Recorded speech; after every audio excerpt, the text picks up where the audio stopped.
Nuorten maa on nyt yhtenä tässä humuskampanjassa yhtenä järjestäjänä ja kerron teille vähän sitten mikä on Nuorten maa. Nuorten maa perustettiin 2018 lopulla ja meitä oli 3 ihmistä sitä perustamassa. Mun lisäksi Elina ja mun mies Jorma.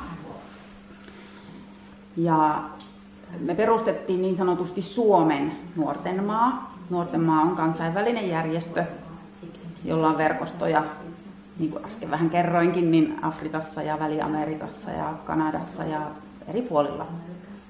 Ja Nuorten maan idea on aktivoida erityisesti nuoria pitämään huolta maapallosta eri tavoin. Ja sen ehkä yksi kantavimmista ajatuksista kansainvälisesti on metsittäminen. Istuttaa puita, kerätä siemeniä, kun syöt hedelmiä, kerät siemeniä ja sitten kasvatetaan taimia ja sitten pidetään juhlia ja istutetaan niitä puita ja nimetään ihmisiä, jotka pitää sitten niistä puista huolta. Ja tämähän nyt on hiilen sidonnassa se ydin, että maapallo on puutarhaplaneetta ja täynnä metsiä, monimuotoisia metsiä. Me saatiin meidän toiminta on aika alussa, mutta jotain ollaan jo tehty ja just nyt saatiin tehtyä esite. Meidän ensimmäinen esite. Eli jos te otatte tällaisen, ottakaa vaan sitten tuolta korista, niin tässä on lyhyesti, eli metsäleirejä järjestetään nuorille ja perheille ja sitten erilaisia kursseja. Laitettiin nyt tähän 2 tällaista pääaihetta, eli metsäpuutarhat ja Circle Way, eli piirit ja parikuuntelu ja tämmöiset vuorovaikutustaidot. Sitten tässä esitteessä on meidän sähköpostiosoite, eli sinne voi kirjoittaa, jos tulee jotain mieleen, mitä tahansa. Ja sitten laitettiin nettisivut, ja sen takia nyt puhun tästä esitteestä ton nettisivujen takia, että se ei ole vielä olemassa. Me ollaan tekemässä niitä nettisivuja, ja ensi viikolla sitten on tavoitteena, että sitten ne on olemassa. Eli ensi viikolla voitte käydä sitten ensi viikon loppupuolella katsomassa. Siellä kerrotaan sitten enemmän. Meidän toiminta, niin kuin tarkoitus ja se idea on lyhyesti sanottuna luoda metsäpuutarhoja, joista luodaan tämmöisiä arjen toimintaympäristöjä, missä voidaan siis elää arkea ja ihan siis elämäntapaa.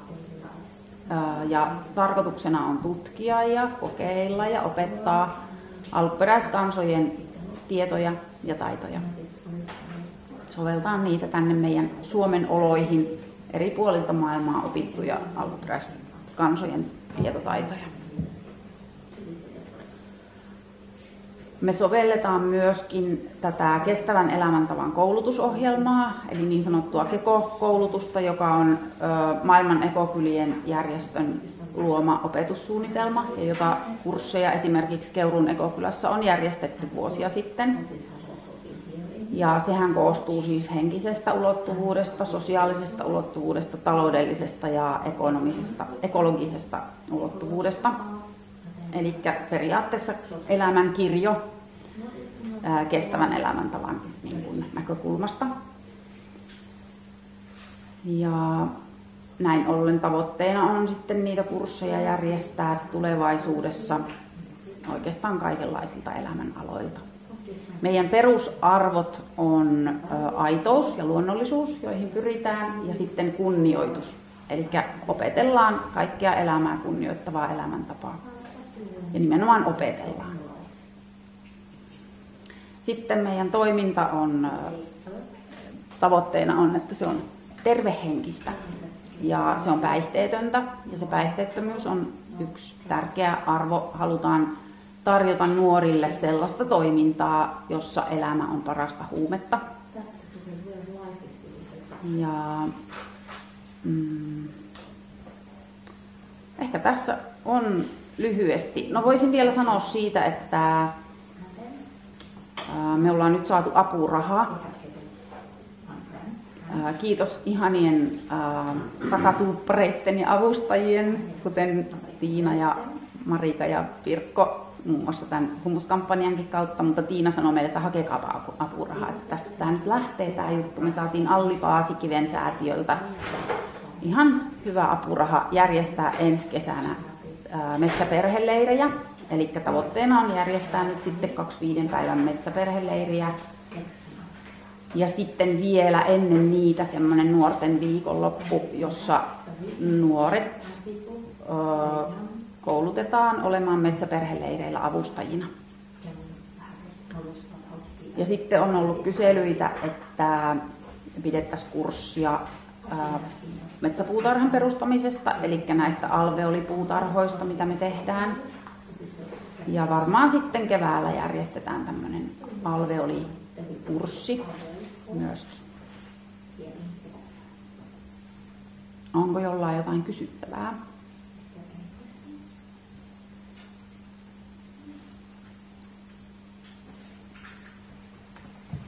Miten tulee jäseneksi? Jäseneksi voi tulla sille, että tulee vaikka, niin tietenkin järjestetään myöskin talkoita, että tulee vaan mukaan toimintaan, meidän retkille ja talkoisiin ja kursseille ja sitten me järjestetään, ja juuri ollaan vasta suunnittelemassa, mutta ajatuksena on, että järjestetään tällaisia perehdytyskursseja, koska jotta ymmärtää tämän toiminnan laadun ja mitä tämä on tämä toiminta, niin sen ymmärtämiseksi me järjestetään kursseja. Ne on luultavasti viikonloppu tai pari, ei ole vielä määritelty sitä. Mutta sitten kun on ne kurssit käynyt ja jos on kiinnostunut ja tuntuu, että tämä on oma juttu ja haluaa olla tässä enemmän mukana, niin sitten voi tulla jäseneksi.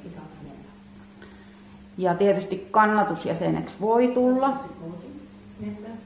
Ja nämä on siis, mä oon itse nyt työllistymässä vuodeksi tähän nuorten maahan sillä lailla, että mun tehtävä on kehittää toimintaa, niin kuin vakiinnuttaa tavallaan toimintatapa tälle nuorten maalle.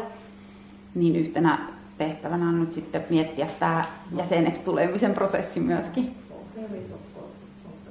Että tässä vaiheessa paras tapa on vaan tulla mukaan.